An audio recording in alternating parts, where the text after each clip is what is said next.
भक्तजनों, माताओं, बहनों, सादर जय श्री कृष्ण। हमारे यूट्यूब चैनल पर आप सबका बहुत बहुत स्वागत है। मैं श्रावणी चौबे आप सभी भक्तजन मेरा प्रणाम स्वीकार करें। सबसे पहले आपको और आपके पूरे परिवार को गोपाष्टमी महापर्व की बहुत बहुत शुभकामनाएं और बधाइयाँ। भगवान श्री गोपाल कृष्ण की भरपूर आशीर्वाद आपके परिवार पर सदैव बना रहे। आप लोग सुखी रहे, स्वस्थ रहे, मस्त रहे तथा निरंतर उन्नति तथा प्रगति को प्राप्त करते रहे। कार्तिक मास की शुक्ल पक्ष की अष्टमी तिथि को गोपाष्टमी का महापर्व मनाया जाता है। जैसे कि नाम से मालूम होता है कि यह गाय के पूजा के लिए समर्पित एक पर्व है। इस दिन सबसे पहले भगवान गोपाल कृष्ण गैयों को चढ़ाने के लिए जाते हैं, इसलिए इसे गोपाष्टमी के नाम से जाना जाता है। इस दिन गौ माता की विशेष पूजा अर्चना की जाती है तथा द्वापर युग से निरंतर गोपाष्टमी का महापर्व मनाने की परंपरा निरंतर चली आ रही है।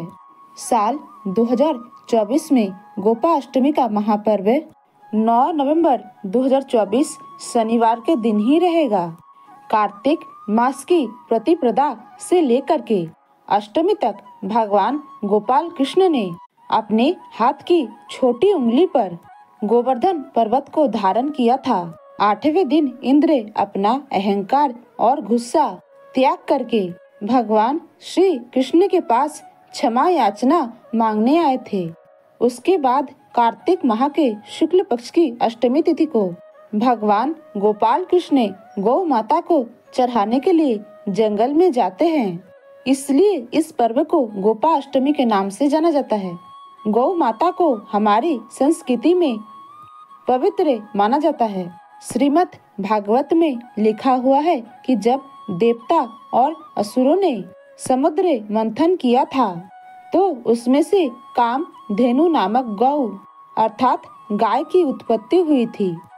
यह अत्यंत पवित्र होने की वजह से ऋषियों ने इनको अपने पास रख लिया और माता कामधेनु से ही और अन्य गायों की उत्पत्ति हुई।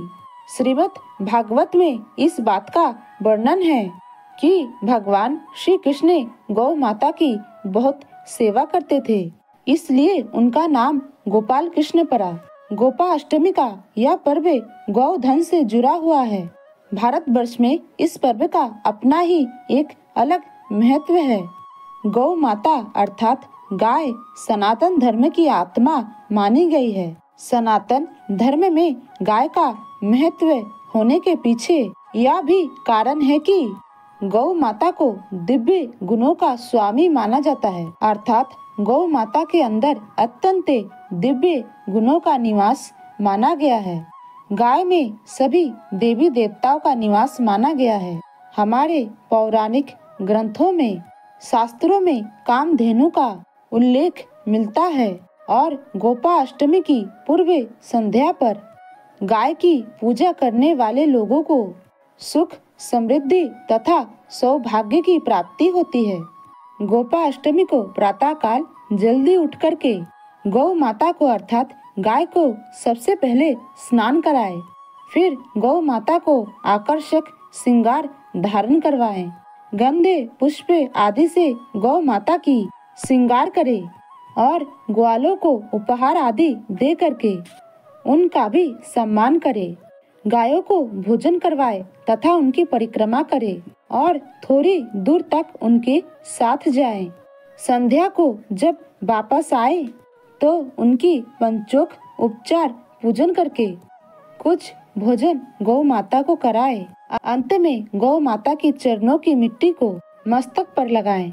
ऐसा करने से आपकी सौभाग्य में वृद्धि होगी। और जब द्वापर युग में कन्हैया का अवतरण हुआ था, कन्हैया 6 बरस के हो गए थे, तब माता यशोदा से कहने लगे कि मैं बड़ा हो गया हूँ तथा गायों को चढ़ाने के लिए जंगल में जाऊंगा।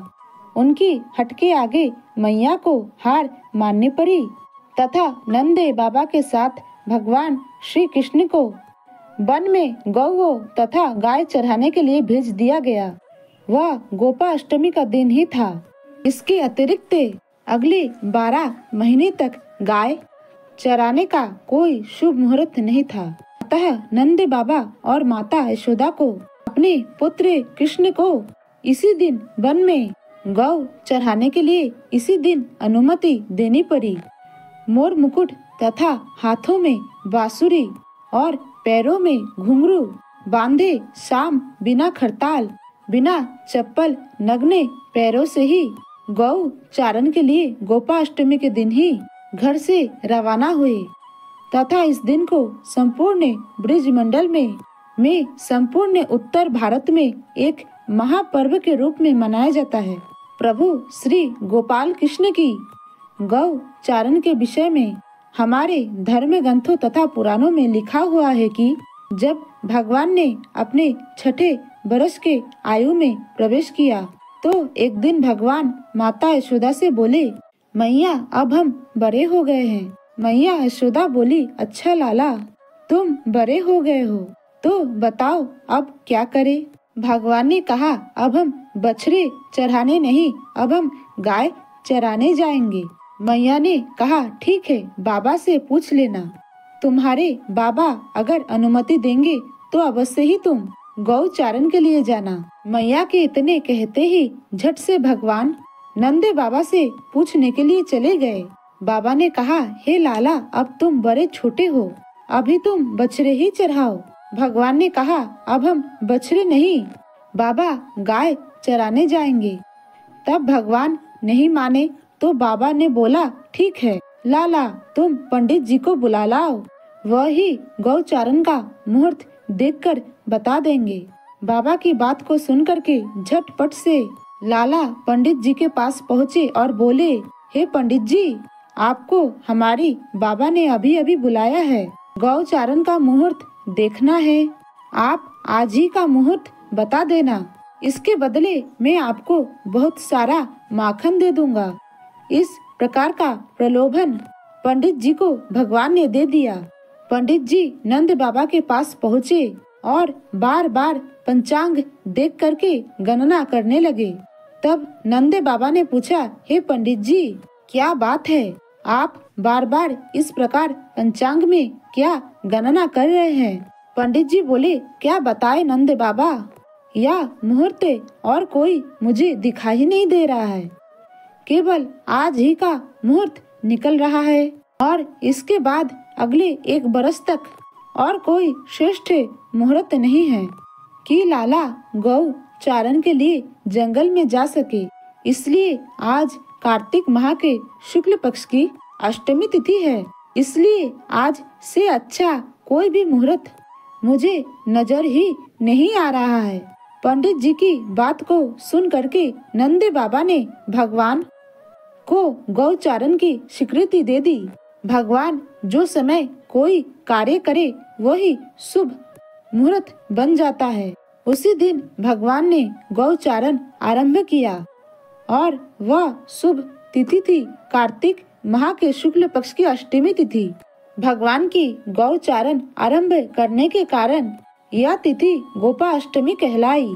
माता यशोदा ने अपनी लल्ला का श्रृंगार किया।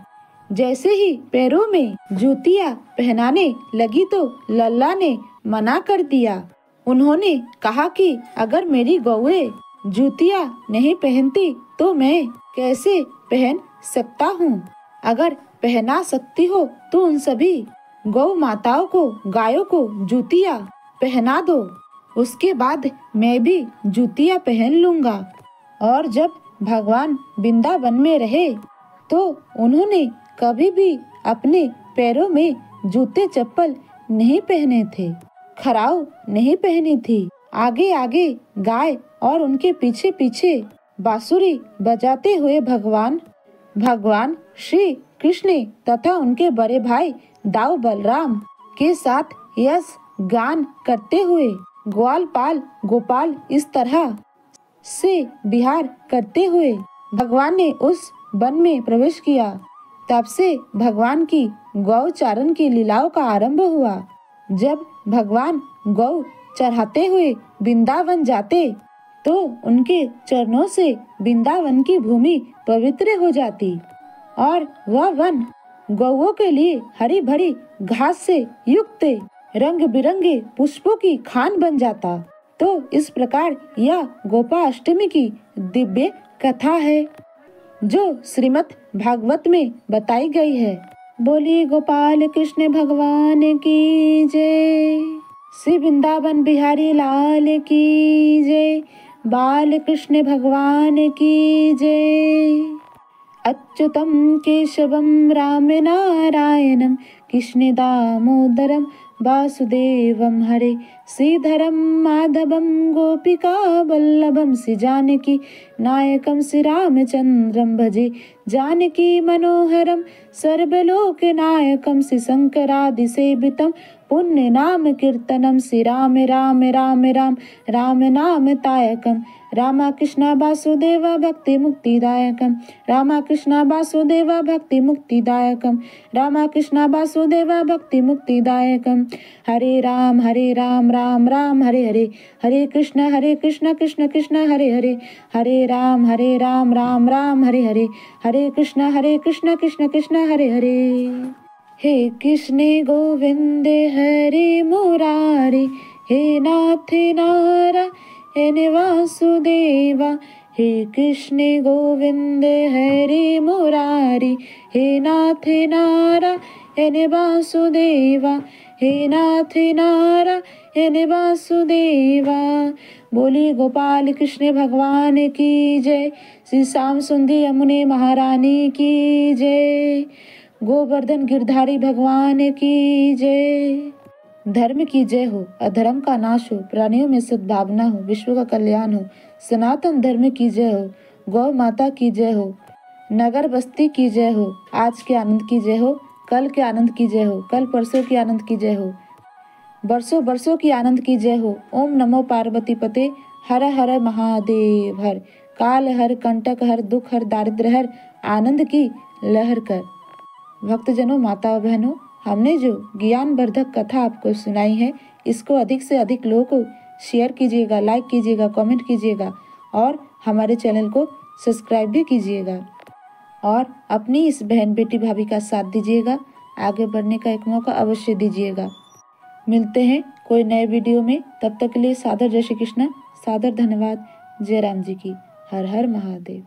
और गले की आवाज़ के चलते अगर सुनने में कोई भी परेशानी आई हो इसके लिए क्षमा कर दीजिएगा। हर हर महादेव।